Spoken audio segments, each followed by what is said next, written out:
नमस्कार। वंदे मातरम। मैं ज्ञानेंद्र आज आपके सामने एक विषय लेकर प्रस्तुत हूँ। पूर्व में मैंने एक वीडियो YouTube पर अपलोड किया था। आप लोगों ने उसे सराहा है, देखा है, सभी को अतिशय धन्यवाद। आज एक नवीन विषय के साथ में मैं आपके समक्ष प्रस्तुत हूँ। विषय है सामाजिक समरसता। वर्तमान समय में हिंदू समाज की सबसे विकराल समस्या विघटन है। इस विघटन का कारण सामाजिक विषमता। इस विषय पर आए इससे पहले हमें एक घटना आपके सामने सुनाना चाहूँगा। पंडित दीनदयाल जी एक बार अपने कार्यकर्ताओं के साथ में कहीं जा रहे थे।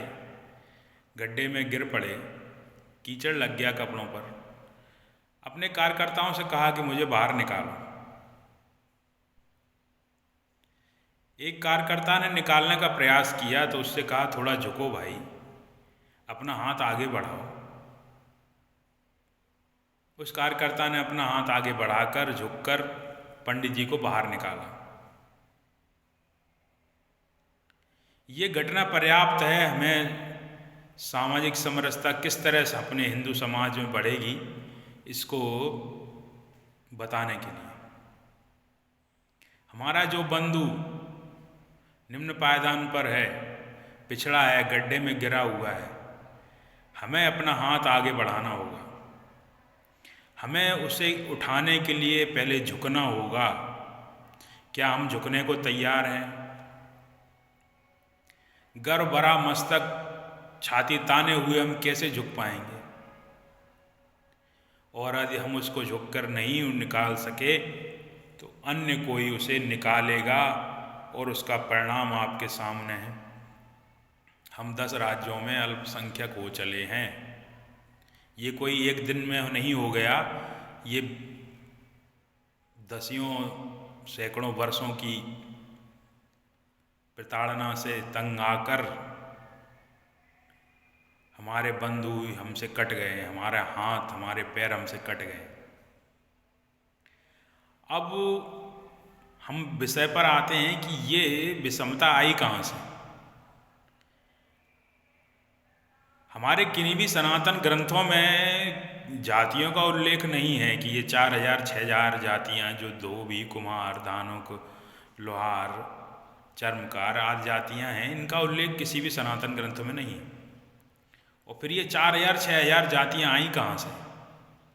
वर्ण व्यवस्था का उल्लेख है, कर्म आधारित वर्ण व्यवस्था का उल्लेख है, लेकिन ये जातियाँ कहाँ से आईं हमने कभी विचार किया, कभी कोई अध्ययन किया?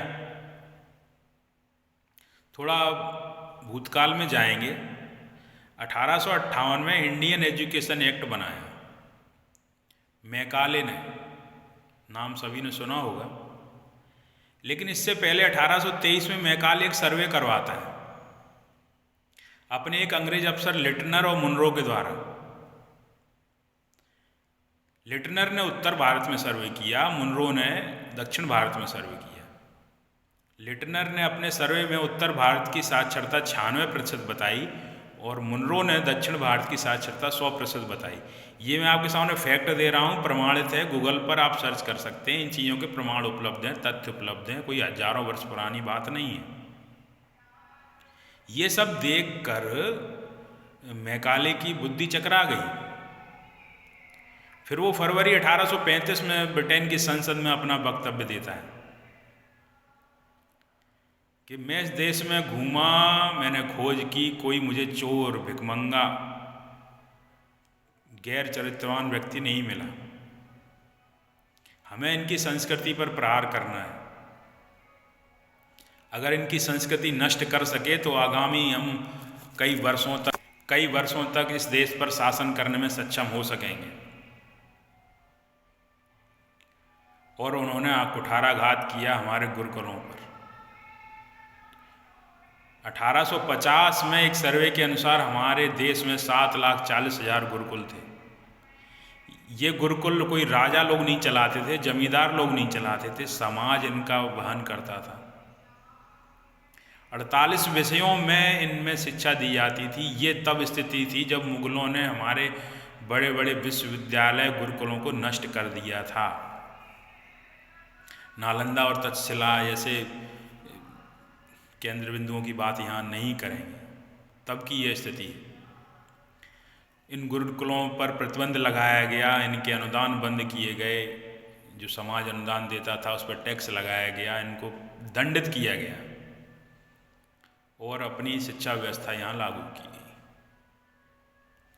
1911 और 1921 की जनगणना में ये जाति व्यवस्था अंग्रेजों की देन है कि ये जाति इससे ऊंची, ये जाति इससे ऊंची, इतनी जातियां हैं, 4,000 जातियां हैं, जो हमारे वनवासी बंधु थे ये हैं।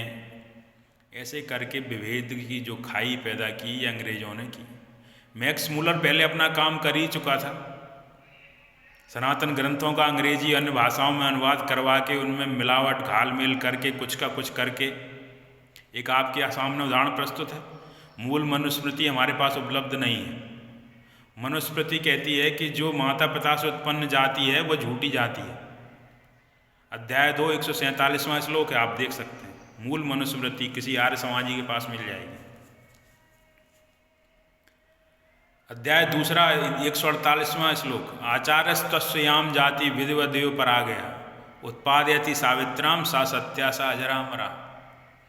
आचार्य द्वारा दी हुई जाति ही अजर अमर है। आचार्य सावित्री के आधान द्वारा, संस्कार के आधान द्वारा जो जाति बनाता है वह जाति सत्य है। माता पिता के द्वारा उत्पन्न पुत्र की जाति मिथ्या है, ये मनुस्मृति कह रही है, जिसे जय भीम जय मीम वाले पानी पी पी कर कोसते हैं। जन्मना जायते शूद्रा संस्कारा दुजुच्यते, ये तो लोकोक्ति ज़्यादातर लोग जानते ही। हमारे ग्रंथों में घालमेल की गई, पानी पी पी कर उन्हें कोसा गया और गलत बताया गया। तो ये सने चलने वाली प्रक्रिया। एक और उदाहरण है, बताया गया कि शक आए, हूण आए, यवन आए, इन्होंने हमला किया हमारे ऊपर। अरे भाई, महाभारत में इन जातियों का उल्लेख है। ये जातियां दोनों पक्षों की ओर से लड़ी हैं। शक भी, हूण भी, यवन भी, इनका उल्लेख महाभारत में है। हमने अपने ग्रंथों को उठाना ही छोड़ दिया, उनका अध्ययन करना ही छोड़ दिया, उनको देखना छोड़ दिया, जिसका परिणाम आज ये हमारे सामने जिसका उदाहरण हमारे सामने प्रस्तुत है। हमने अपने बंधुओं की चिंता नहीं की। हमारे यहाँ पाखाने का कोई कॉन्सेप्ट नहीं था। मुगल हरम चलाते थे, हरमों में स्त्रियाँ दासियाँ रखते थे, दास रखते थे, वहाँ से ये पाखाने का कॉन्सेप्ट आया। हमारे ऐसे बंधु जिन्होंने धर्म नहीं बदला, उन्होंने ये काम स्वीकार किया लेकिन धर्म नहीं छोड़ा। उनका मान भंग किया गया, वो भंगी कहलाए। दीदी माँ कहती हैं होना यह चाहिए था कि आज़ादी के बाद हम उनको गले लगाते, उन्हें सर्वोच्च स्थान देते। उन्होंने अपना धर्म नहीं छोड़ा, उन्होंने हमारा मान रखा। किया क्या हमने? उन्हें उनका बहिष्कार, सामाजिक बहिष्कार, अछूत घोषित करके उन्हें छूना भी हमें स्वीकार नहीं। घर में कुत्ता, भैंस आदि शहर स्वीकार है। प्राय अब वर्तमान में ये देखा गया हर घर में कुत्ते पले हुए हैं, और वो तो किचन और बेडरूम बोला जाता है, जो तुम्हारे सोफा उसमें बैठते हैं और बड़ा उनको लाड़ प्यार दिया जाता है। तुलसी बाबा लिखते हैं बड़े भाग्य मानुष तन पावा। आज तुलसी बाबा होते लिखते बड़े भाग्य कुत्ता तन पावा। हमारा भाई, हमारा बंधु हमारे लिए अस्पृश्य हो गया। कुत्ता, भैंस आदि पशु हमारे लिए पशु से भी बदतर हमारा भाई हो गया। अब वो कहाँ जाए? सम्मान की चाह किसे नहीं है? आज ये बहुत बड़ा प्रश्न हिंदू समाज के सामने खड़ा हुआ है और हमें इस विषय पर चिंतन की आवश्यकता है। अन्यथा वह स्थिति आ जाएगी कि एक या दो जातियां ही हिंदू समाज के नाम पर खड़ी हुई होंगी और कितने दिन खड़े रहेंगे हम, कितने दिन हम अपनी सुन्नतें रोके रहेंगे, क्योंकि आज 10 राज्यों में हम अल्पसंख्यक हो गए हैं। ये कोई ऐसे नहीं हुआ है, ये बहुत ही लंबी प्रक्रिया है। यदि हम अपने महापुरुषों के आचरण पर दृष्टि डालेंगे, चंद्रगुप्त कौन था? मुरा जाति का, अनुसूचित जाति का व्यक्ति या क्षत्रिय? चंद्रगुप्त से बड़ा क्षत्रिय इस देश में वर्तमान आधुनिक काल में पैदा हुआ है क्या? किसने बिठाया उसे राज सत्ता पर? हम क्यों नहीं चाणक्य का अनुसरण करना चाहते? आज सामाजिक विषमता बहुत विकराल रूप में देखने में लगता है कि जो है कम हुई है, लेकिन बहुत ही विकराल रूप धारण करती चली जा रही है, और उसमें घी देने का काम ये कम्युनिस्ट और ये सत्ताएं कर रही हैं, क्योंकि इससे उनका उल्लू सीधा होना है। हिंदू समाज एकत्रित हो गया तो ये अपना उल्लू सीधा नहीं कर पाएंगे। कर्म आधारित वर्ण व्यवस्था हमारे ग्रंथों में इसका उल्लेख है। गीता, आप श्री गीता देख सकते हैं। समोदम स्तप शौचम शांति आर्जव मेवच ज्ञान विज्ञान मास्तिक्यम ब्रह्म कर्म स्वभावजम, 18वां अध्याय 42वां श्लोक। ब्राह्मण क्षत्रिय सबके कर्म बताए, उन कर्मानुसार उन्होंने वर्ण व्यवस्था दी। कोई ये नहीं है कि कर्म कोई भी करे और वो किस जाति वही निश्चित रहेगी। एक और उदाहरण आपके सामने प्रस्तुत करता हूँ। एक उपनिषद है, जावाल उपनिषद। एक बालक गुरुकुल में पहुँचता है आचार्यों के सामने, प्रवेश के लिए अनुरोध करता है, तो आचार्य पूछते हैं, भाई तेरा नाम क्या है, परिचय दे। सत्यकाम कहता है, मैं जावाली पुत्र सत्यकाम। माँ दासी थी, कहीं ऋषियों और राजाओं की सेवा में रहती थी, किसी कारणवश मुझे मेरे पिता का नाम नहीं पता। आचार्य कुलाधिपति कहते हैं, अरे तू तो ब्राह्मण है, इतना सत्य बोलने वाला ब्राह्मण ही होता है। आज सेना में जो लड़ रहे हैं, जो शत्रु की गोलियों का आघात सीने पर झेल रहे हैं, क्षत्रिय नहीं है। क्या परिभाषा है क्षत्रिय की? क्यों नहीं हम झुकना चाहते? उस घटना के अनुसार हम क्यों नहीं अपने बंधु को नीचे हाथ बढ़ाना चाहते?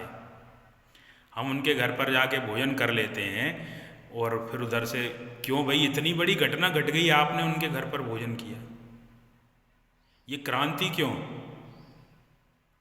ये सामाजिक समरसता क्रांति का काम नहीं है, ये धीरे धीरे सने सने होने वाली प्रक्रिया है। ये क्रांति करने वाले अलग दल बना के अपने स्वार्थ सीधे करते हैं, और अभी प्राय ऐसा होता रहा है। जिन्होंने क्रांतियाँ की, आज अनेक दल बना के, राजनीतिक दल बना के अपनी रोटियाँ सेंक रहे हैं। ये विषय क्रांति का नहीं है। यहाँ पर तो हमें विचार और धीरे धीरे चलने की आवश्यकता है। एक बात का और उल्लेख मैं करना चाहूँगा यहाँ। हिंदू कोड बिल पर बोलते हुए बाबा साहब डॉक्टर अम्बेडकर ने कहा कि मैं धर्मद्रोही नहीं हूँ, मैं बस वैल्यू को अपना धर्म मानता हूँ।